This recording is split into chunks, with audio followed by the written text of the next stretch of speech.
Hi everyone, I'm Mike Green, Public Information Officer in the Allen County Commissioner's Office, and welcome to this edition of CountyLine.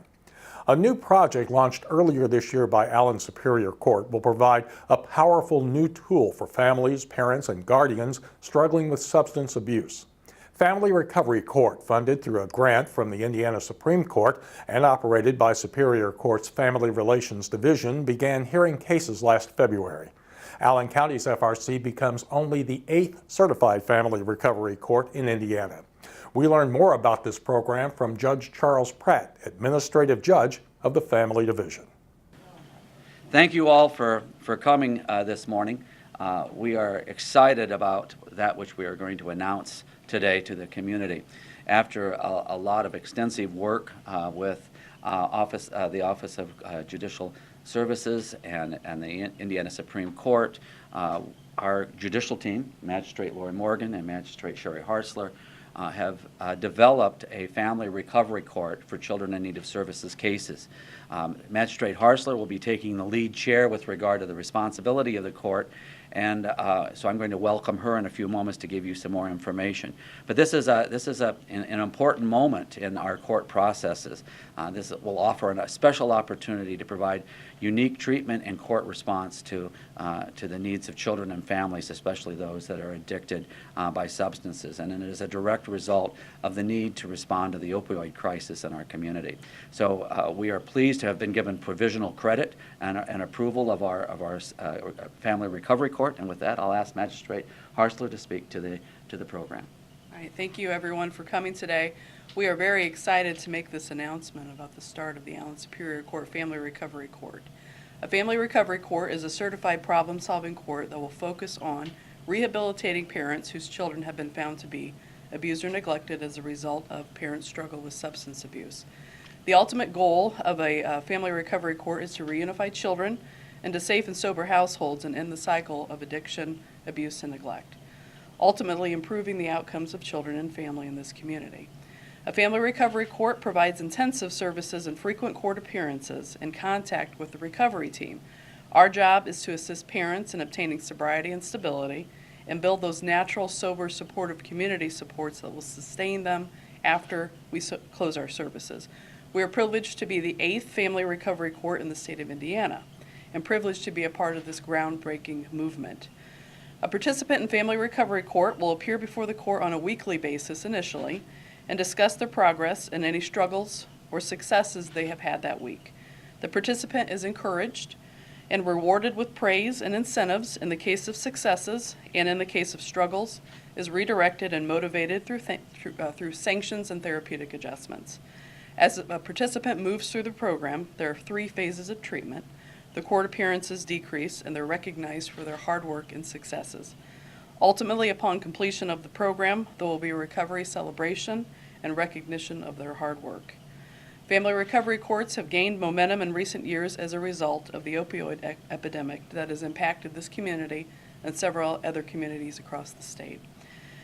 Family recovery courts have gained momentum also as a result of the urging of our Chief Justice of the Supreme Court, Loretta Rush, and her urging of the judiciary to have a response to this epidemic as well. We are blessed to have the guidance also of Judge Dana Kenworthy of Grant County, who has her own Family Recovery Court and has done so in the past 2 years. Additionally, we are blessed to have the assistance of grant funding from the Court Improvement Project of the Indiana Supreme Court. Here in Allen County, it's estimated that since 2013, our numbers have doubled with respect to families who are involved in the system as a result of drug abuse and substance abuse. Behind me, I have some of the members of our team, which includes the Department of Child Services Director, case managers, and supervisors who were picked as a result of their particular skill in this area. We have public defenders as well who are appointed to represent parents, a team of guardian ad litems who will be advocating for the best interests of the children and their safety and protection through this program, as well as service providers. We have Phoenix and Associates with us today, and we're also working with Park Center as well. I'm very proud of our team and the hard work that they have put together to make this a possibility for our families and children here in Allen County. We're excited to embark on this mission, and we are committed to our goal at helping this community heal. Thank you. How is this program different or unique from any of the other programs that you run in family court? This particular program specifically identifies those people and families that are suffering from an addiction and recognizes the need of more intensive court interaction with that family. For example, Magistrate Hartzler spoke about weekly court action, and that's unique. And that intensity of response is necessary for anyone that's suffering from addictions in order to help them through to get to the point of recovery. So it's designed for that purpose. I don't know if you would like to add to that. The research shows that in areas of recovery from substance abuse or other issues, the frequent court appearance is critical for folks. It's through that they receive frequent interaction with their treatment team, as well as encouragement and praise from the judicial officer as well. And so that's a critical component of this program. Can you give an idea of how big the problem is here in Allen County that we're dealing with? We estimate that for the cases that are filed with this court from the Department of Child Services, 85% of those cases have some aspect of substance abuse. In terms of removals from homes, we estimate that a large majority of those are as well related to substance abuse that's occurring in the home. And so this is a huge problem for this community. There's a huge cost associated with the process of giving treatment to families and to make sure that it's effective and that there's not a recidivism with regard to the behaviors. Plus, Magistrate Hartzler mentioned the removal, and we understand, and as a court, we've tried to become leaders with regard to the response of trauma that children experience in their lives. A removal is a traumatic event and can have significant consequences for that child later in life. So if we can minimize that, if we can address it in an appropriate way, if we can find relatives while the mother or the father is going through recovery, we can reduce that kind of impact that may be experienced because of the trauma for that child through the process. Additionally, by failing to recognize the need for intervention with substance abuse is to allow the child to continue to be exposed to trauma or further risks associated with the mother or the father's addictions that may result as a consequence of their use. So this intervention is extremely important for the lives of children in our community. Would children still be removed in certain circumstances, or do they stay in other circumstances? Can you talk about that? So every case involved in family court does not have to have the circumstance of a child removed. The parents have to meet certain criteria, and substance abuse has to be primary, and the reasons for their involvement with the court. It's our hope that in those instances where there's not a significant concern for safety or protection, that through this intensive monitoring we may be able to keep children in the home as opposed to removing them. So as Judge Pratt indicated, we are absolutely committed in recognizing the issue of trauma related to removals, and so through this intensive services, we hope that we can prevent some of those removals when it's warranted. So what would be the parents' support, parent circumstances that would not require removal? Right, so it's hard to say. It's very case specific. If there's a sober support in the household, that's a safety factor. You have to weigh the trauma against the ultimate harm to the child if you don't remove as well. So we'd be looking for safety measures in the home that would help protect the child in the event there is neglect or abuse related to substance abuse. And who hears the cases now? It says that, I guess you personally are going to hear the cases now. Well, where would they go prior to this? In other words, would Judge Pratt have to do those cases or someone else? So with respect to how we're handling matters here now, we have a one court, one family model. And so I would be the primary on the family recovery court. That's not to say that Judge Pratt or Magistrate Morgan wouldn't also at times be hearing cases and for families that are involved in my court, but As I had stated, part of the successes and the evidence about this kind of court is familiarity with who they're coming before. So establishing that relationship with the judicial officer is very important for people to motivate them through their sobriety. I might add that one of the things in connection with this is that, and in connection with our recognition of being consistent in terms of services as well as some other financial efficiencies, we have worked very closely with the Department of Child Services, with Alexis Bosmere and others, and the Public Defender's Office to establish a one court, one family, which is new for Allen County.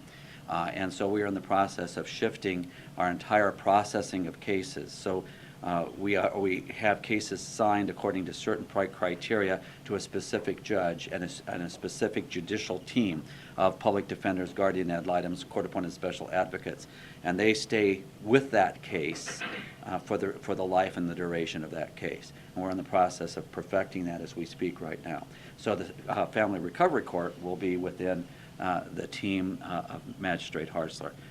Younger children and mental health issues will be within the specialty sphere of Magistrate Morgan. And then I will be doing many of the dual status cases that under the new statute.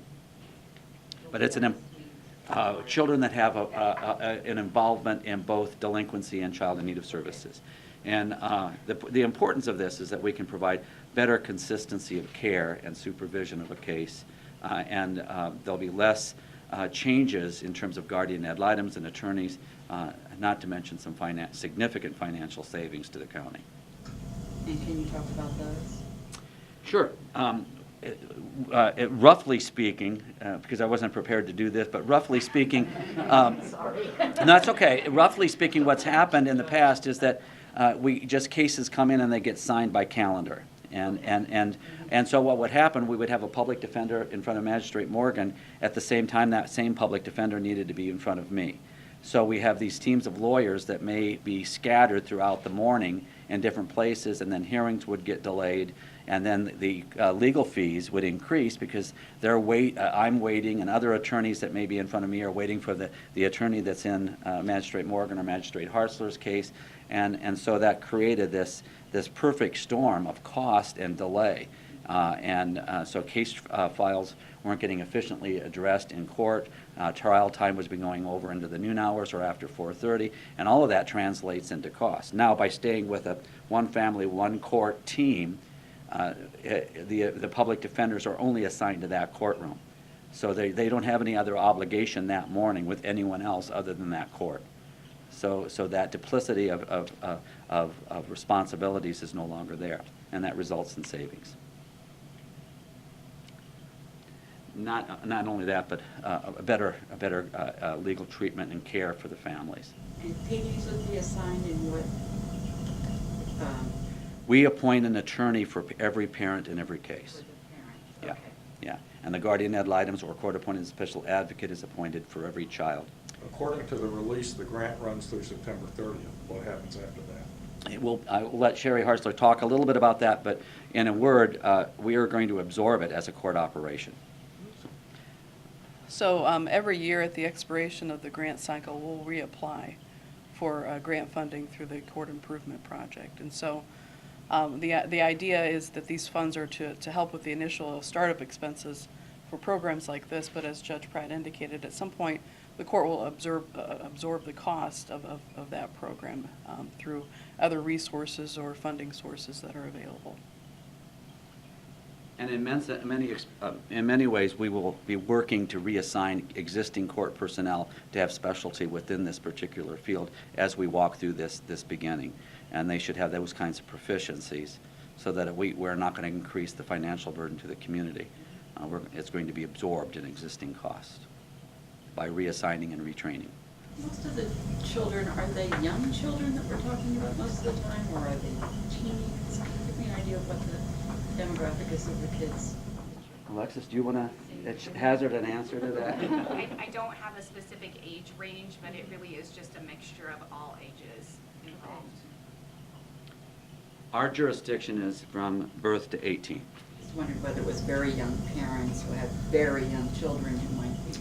It's really interesting. It varies, and because the opioid crisis knows no boundaries, and the horrific things that we've seen in this community, we have all experienced cases that have been on our individual caseloads where the mothers or the fathers have perished, have died due to overdoses or other addiction-related problems during the course of the life of the case. So, if nothing else, we need to intensify our responses for those people as well, because we have people dying in this community. If you can imagine a small child losing a mother or father because of the opioid crisis, we can't stand by and let that happen when we have resources to do something differently. I will do one little teaser. Magistrate Morgan and I, now that Magistrate Harsler's done all of this shouldering of this work, are working on some other ideas with regard to specialty courts. We're looking at some things with Nancy Springer from the Court Appointed Special Advocate Program on how courts respond to small children, infants, and 0 to 5. It's called kind of cradle to crayons. That's a work in progress. It could be quite a while before we have that, but that's something we're very interested in understanding how we as a court better respond to that. And we're also going to be announcing some other measures with regard to becoming a trauma-informed court and doing things differently in terms of our operations here to better address the needs of trauma. But stay tuned. We've got another announcement on that later. So.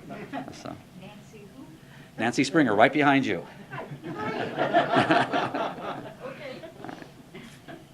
Okay, so are the families still have a caseworker through Yes. DCS? Yes. All right, and that doesn't change, that also stays the same through the process, okay.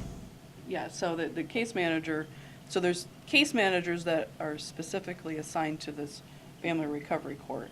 And so every family would continue to have a case manager as they do in all other cases. And are there any differences in what has to happen for a child to be returned to the family as to what happens now?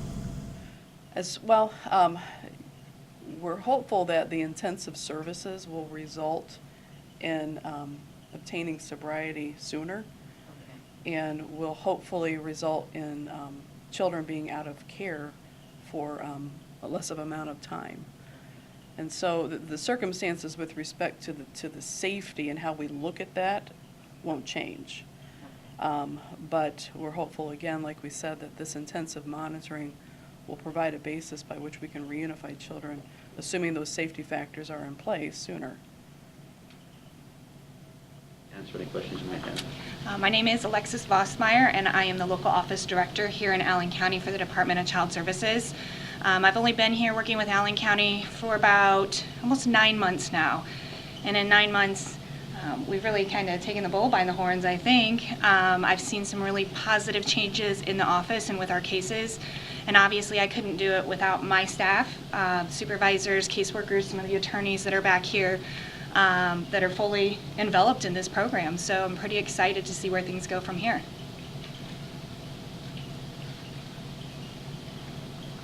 You're welcome to ask questions of any of the team that are here present. So they should be able to answer questions to this program better than I. Not so. So just to make specific reference, we have 2 folks who are guardian ad litems. That's Mr. Fumarello and Ms. Kristoff. We have Kendra Miklos with Phoenix and Associates, who's a service provider. Mr. Sidebottom is an attorney with the department, and Mr. Gerber is hiding in the back, is also an attorney with the department. And so this is a sampling. Our team is pretty big, but this is a sampling of some of the folks who are available today. And that will do it for this edition of County Line. I'm Mike Green, Public Information Officer in the Allen County Commissioner's Office. Thanks for watching, and we'll see you again next time on County Line.